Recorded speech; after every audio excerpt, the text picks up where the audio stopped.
Hi guys, and welcome back to the Female Fitness Podcast. This week is another solo podcast with me, your host Danni. And the reason I decided to do this podcast solo again is because the other day I asked on my Instagram story what topics or content you would find it useful to hear or see me cover, and there was a couple of questions which tied in really well together, and I thought it would be useful for me to cover those questions during a podcast so that I can go into them in a little bit more detail. I will probably try and summarize this podcast in an Instagram post at some point as well, but I thought it would be really useful to do a podcast on this, and I think it's one that I'll enjoy recording as well. So the two questions were, number one, there was mindset tips when making the transition away from following an extreme approach to nutrition. So like meticulously tracking everything in prep, making that transition from being that way to being more flexible / balanced, whether that's in the improvement season or whether that's transitioning away from competing for good, like I have personally. And the second question was how to switch from a bodybuilding diet to one of general health and performance. So again, they're very similar questions, and in essence, I can give the same advice for both of those questions. So they're the two questions that I wanted to delve into on this podcast. So I hope you enjoy it, guys. And as always, if you do have any questions whatsoever, please don't hesitate to drop me a message on Instagram or drop me an email. I am genuinely always more than happy to help however I possibly can. So the first tip I would give when you're making that transition away from being extreme, following an extreme approach to training and nutrition, to being more flexible, being more balanced and health focused, is to take it slow and be patient with yourself. It can be a very difficult transition, especially if you've come from just completing a bodybuilding prep, for example. You've just spent months and months and months working towards the goal of getting stage lean. Your sole focus has been getting on stage. So it's going to take a little bit of adapting, getting used to that not being your goal anymore, and getting used to being okay with that process reversing itself, because you've just spent every day, week in and week out for months, watching yourself get leaner, looking for certain measures of progress like new lines in your physique, seeing your food drop, seeing cardio increase, steps increase, pushing and pushing and pushing just for this goal of getting on stage.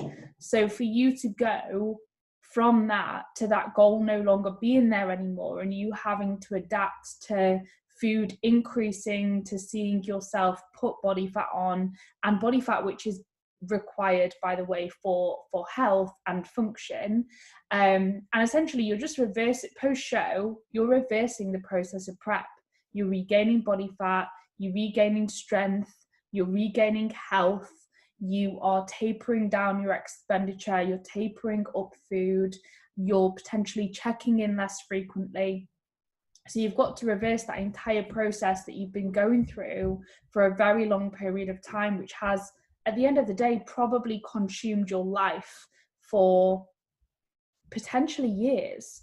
So it's going to be a difficult process, and for that reason, you've got to be patient with yourself. Don't expect it to be smooth sailing. Don't expect to enjoy every single minute of it straight away, because it's going to take some getting used to. And I promise you that when you do get used to it and you do settle into the more balanced side of life, it will be so enjoyable for you. But it's that initial transition that can be quite difficult, and it can take some time to get used to it. So yeah, number one, be patient with yourself and take it slow. Don't rush anything. Don't go straight from being one extreme to the other. And at first, what I would do from a nutrition perspective is I would keep your usual meal structure / frequency, and slowly introduce new food sources and slowly start to break that down, rather than just sort of going from having this super structured routine with nutrition to completely just winging your food through the day. At first, especially if you've just been through a competition prep, maintain your usual meal frequency. And what I would probably do, and this is what I've just advised Millie, one of my clients who asked one of these questions, to do, is I would keep your usual prep meals in for the time being, keep your usual prep meal frequency. And then if you particularly fancy something on a given day, then you can track that in on top of your usual prep meals. And you could maybe have that as like a dessert, for example, after one of your normal prep meals. And the reason for that as well is that, say you were craving a particular food, say you were craving chocolate, for example. If you were to just have that chocolate on its own, when you're in this post-prep state where hunger is elevated, hunger hormones are completely thrown off, you've not recovered yet, if you were to just have that chocolate on its own, the likelihood of you being satisfied and being able to leave it at having like 20 grams of chocolate, if you were to have it on its own, is going to be very minimal. Whereas if you were to have it with a meal, say you were to have it alongside or after one of your normal prep meals, you would be much more likely to feel satisfied after that, because you've had a lot more food volume, you've had a serving of protein. We all know that protein is the most satiating macronutrient, and you're going to feel much fuller after having it with a meal as opposed to having it on its own, and your likelihood of being able to leave a normal portion is much higher. So yeah, I would stick to your usual meal structure and frequency at first, and then slowly start to introduce new foods. If you're craving something in particular, track that in with a meal. I would at least track your food loosely still, so that you have an element of accountability and structure. And then what you can do is you can slowly become more and more flexible the further away from that extreme goal you get. And whilst you're going through this process of introducing new foods and being more flexible, it would be really wise to practice mindful eating habits and sort of sit with the way that you're feeling. So when you eat your food, and this will help from a digestion perspective, as well as helping you be more mindful and become a little bit more in tune with your body's hunger cues when they start to regulate. So make sure that you sit down to eat your meals. Don't eat standing up. Don't eat when you're on the go, in the car, rushing about, because you're not going to acknowledge the fact that you are actually eating as much, and you're not going to be able to enjoy the tastes and textures of those foods to the best of your ability. So make sure you sit down to eat, you chew your food properly, eat slowly without distractions, put your phone down, put your laptop down, put the TV down, just focus on the food, the tastes, the textures, chew it properly. And like I said, this will benefit you from a digestion perspective, as well as from the perspective of helping you actually acknowledge the fact that you're eating, and help you become more in tune with your hunger cues as they start to regulate. And you'll enjoy your food more as well. So yeah, practice mindful eating habits whilst you're becoming more flexible and whilst you're introducing these new food sources. This is also, being more flexible, just a really important point to make. Having variety in your diet, having lots of different food sources in your diet is really good for your health. It's good for your gut microbiome. And if you think about it, every different food contains different macro and micronutrients. So if you have a wider variety of foods in your diet, you're going to be consuming a wider variety of micronutrients alongside that. So food variety is really good for your health, and that's one of the benefits of following a more flexible approach to nutrition. And that comes back to the point of being more health and performance focused, as opposed to your body composition being your sole focus like it is during a contest prep. So remind yourself that food variety is good for your health. It's not a negative thing, it's a good thing. You know, there's no real benefits to eating the same foods day in and day out like you would during a bodybuilding prep towards the end potentially, other than the fact that it regulates your body composition and your going to be basically the look when you're stage lean is going to be much more predictable, because there's going to be less fluctuations in things like sodium and food volume and things like that. So that's why you might keep the foods the same during a contest prep. But once you're done with that goal, reintroduce flexibility, because there's so many benefits to it. And once you're done with that goal, there's no real benefits to eating the same foods day in and day out. So remind yourself of that.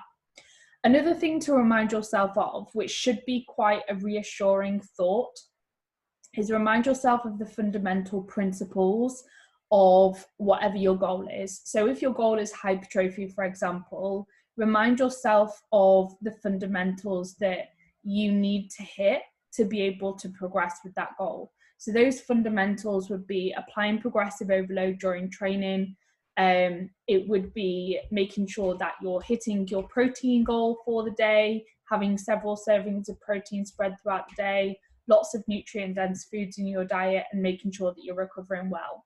If you remind yourself of those fundamental principles, it should be reassuring, because even when you're being flexible, even if you were to not track, you know that you can still hit those fundamentals after you've tracked for years. You have that education, you have that knowledge. You know that you can hit those fundamentals easily, even if you weren't to track your food. So that should be a reassuring thought, that even if you were not to track anything, you would still make progress towards your goal. To reassure yourself of those fundamentals. It's okay to have basic food guidelines even when you haven't got an extreme goal, and you can still have goals without stepping on stage, and you can still make great progress whilst being flexible. So remind yourself of those basic fundamentals, maybe make yourself a little checklist, so that as you transition away from that extreme goal, you still have some structure and some boxes to tick, so to speak, or goals to aim for. So that as you transition away from that extreme goal, you still have some boxes to tick, so to speak, or goals to aim for. You still have some structure, and you have something to focus on. So yeah, remind yourself of the fundamentals, so that even whilst you are being more flexible, you've still got some structure and you've still got some goals to hit each day, and that will help you with that transition away from your extreme goal, whatever that may have been. And the same applies for if your goal, further down the line was fat loss at some point. Remind yourself of the fundamental principles of fat loss, such as being in a calorie deficit, staying active, again, eating lots of high volume, nutrient dense foods. Remind yourself of those fundamentals and tick those fundamentals before you worry about all of the minor details and being super meticulous like you might have to be when you've got an extreme goal. Because even further down the line, obviously you've got to recover from the contest prep first. You've got to make sure that you're in a really good position from a mental and physical health perspective before you ever consider pursuing fat loss again. But if that time does come, you can pursue fat loss again in a much more flexible manner than you would have to if you had an extreme goal like stepping on stage. You can still be flexible and pursue fat loss. It doesn't have to be an all or nothing kind of thing, and it doesn't have to completely consume you, and your life does not have to revolve around it. Fitness does not have to be your identity. It can be a part of your life, not your whole life. Obviously, when you have got an extreme goal, it kind of does become your whole life, and it kind of does consume you, and it's going to take up a lot of brain space.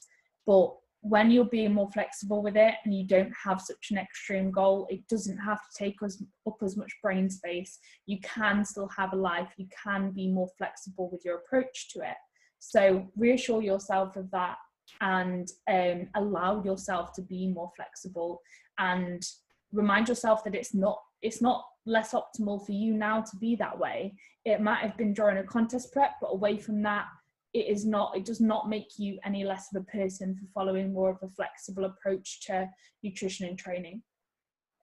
Reminding yourself of health being the focus will help you opt for more nutrient dense foods, rather than adopting the mindset of, I'm going to fit as much crap in my calories as physically possible. So throughout the process, when you're making this transition away from being extreme, you can obviously be much more flexible and there's no foods off limits. There is no harm in consuming more processed foods in moderation, more calorie dense foods in moderation. So allow yourself to do that.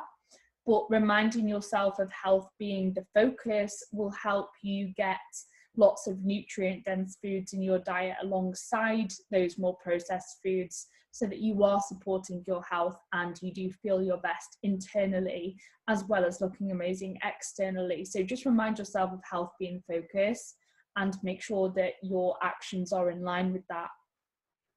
And remind yourself of your values as a whole, and make sure that you always come back to that and remind yourself of that if you ever find that your actions start to head in a way which is out of alignment with the way that you are and what you really value in life. So always come back and remind yourself of your values, and if you don't know them, have a sit down with yourself and have a think about that.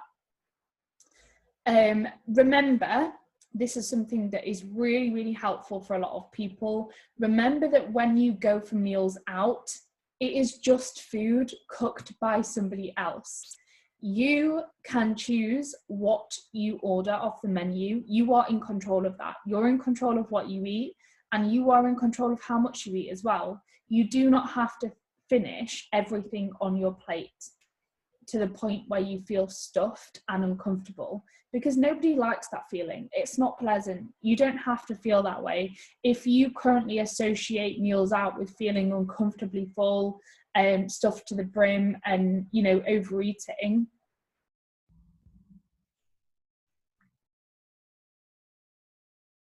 it doesn't have to be that way. You are in control of what you order, and you are in control of how much you eat. I know that when you initially transition away from an extreme goal, and I was like this as well, you will have a desire to eat a lot of the time, and you will likely go to a few social occasions and you will overeat. And that's a pretty normal response to, getting yourself to the point where you are stage lean. You are going to feel hungry because your body does not want to be stage lean. Your natural response is to overeat so that you regain the necessary body fat for health. So in that initial post-show phase, yes, you might go to a few social occasions and you might feel the need to overeat, but that will dissipate. Your hunger hormones will stabilize, and trust me, you will get to a point where you don't feel the need to consume ridiculous amounts of food, like whether that be at home or in a social setting. And you'll get to a point where hunger subsides and you just have a relatively normal appetite, as well, as long as you do post-show properly and you do regain the necessary body fat for health and you recover efficiently. You will get to that point where things stabilize, and like I said, you are fully in control of your choices, what you eat and how much you eat. So don't be afraid to leave food on your plate if you're full.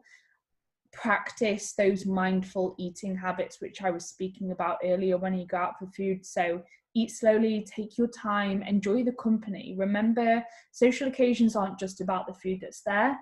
It's about spending time in good company with friends and family, and they appreciate your presence. They're not, people aren't bothered about what food other people choose to eat or how much they choose to eat. So just choose what's right for you, choose what you really want off the menu, and eat to your own hunger cues. And like I said, they may be a bit out of whack at first. You may overeat on a few occasions. Don't worry about that. Don't beat yourself up for it. Don't feel guilty for it. Carry on as normal the next day. And eventually, like I said, when you've gone through this recovery process after having an extreme goal, your hunger hormones will stabilize and you will have normal appetite again.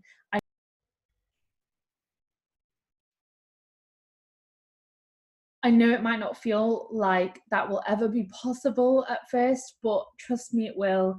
And that comes back to the first point of just being patient with yourself, because at first things will feel quite hard and things will feel a little bit out of whack, but trust me, your body will normalize, and your feelings and your thoughts will normalize as well. So yeah, meals out are just food cooked by somebody else. It's not any less optimal than food that you would cook yourself, and the food variety is good for your health. So social occasions, if you have the right mindset towards them, they're going to be good for your health, good for your progress, because it's going to encourage food variety. It's going to encourage human interaction, time spent being social, which is really good for our health.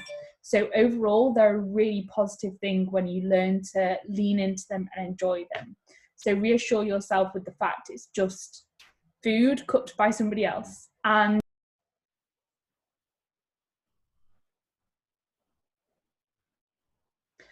And question the need to be in control of every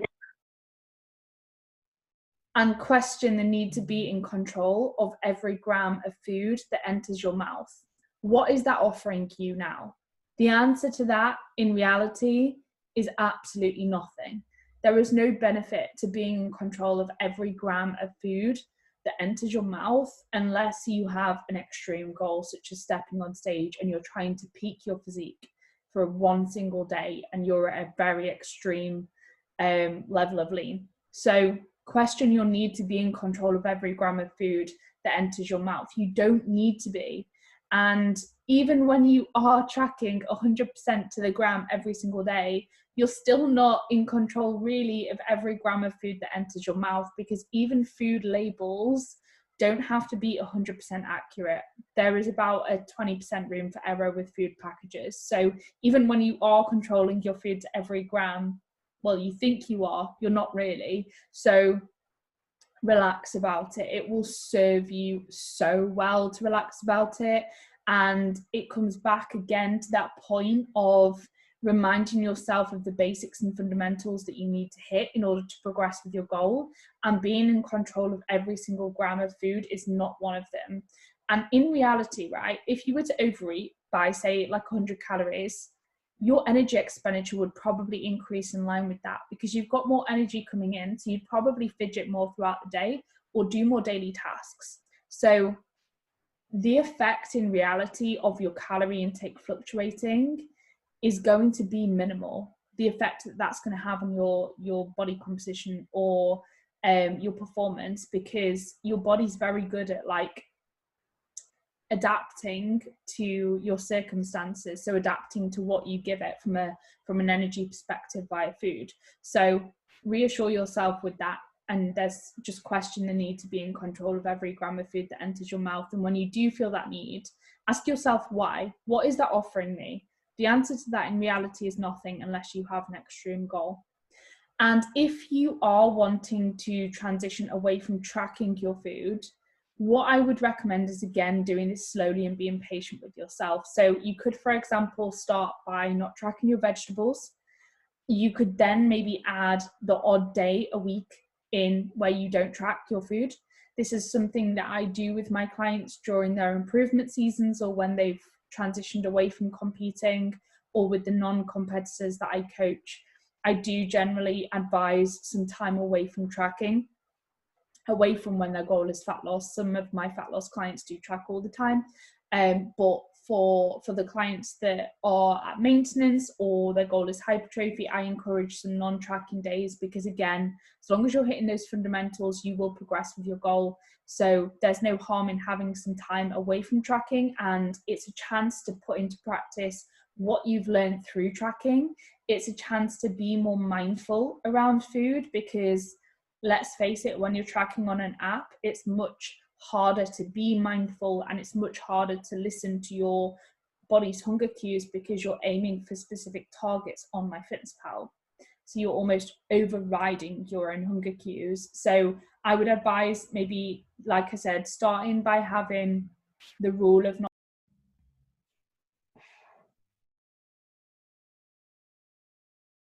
So start by not tracking veg, and then you could potentially add in a day a week where you don't track.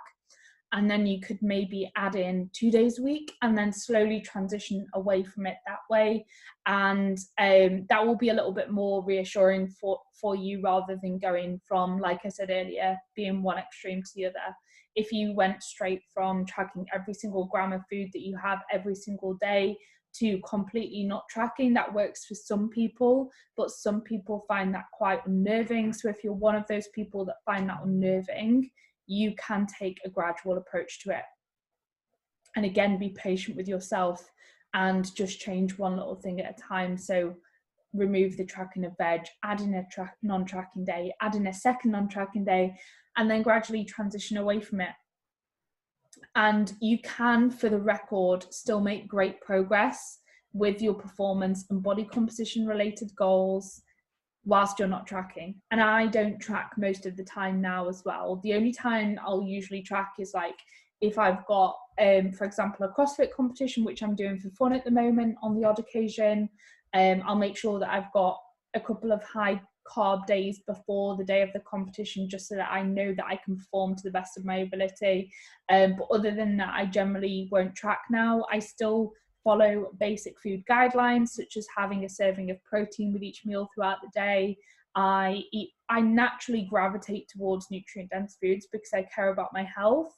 And I just make sure that, and this applies for anyone else who's got performance goals, just make sure that you're hitting the basics and fundamentals. Make sure you're having a decent serving of carbohydrate pre and post workout. Make sure that you're having a decent serving of protein pre and post workout.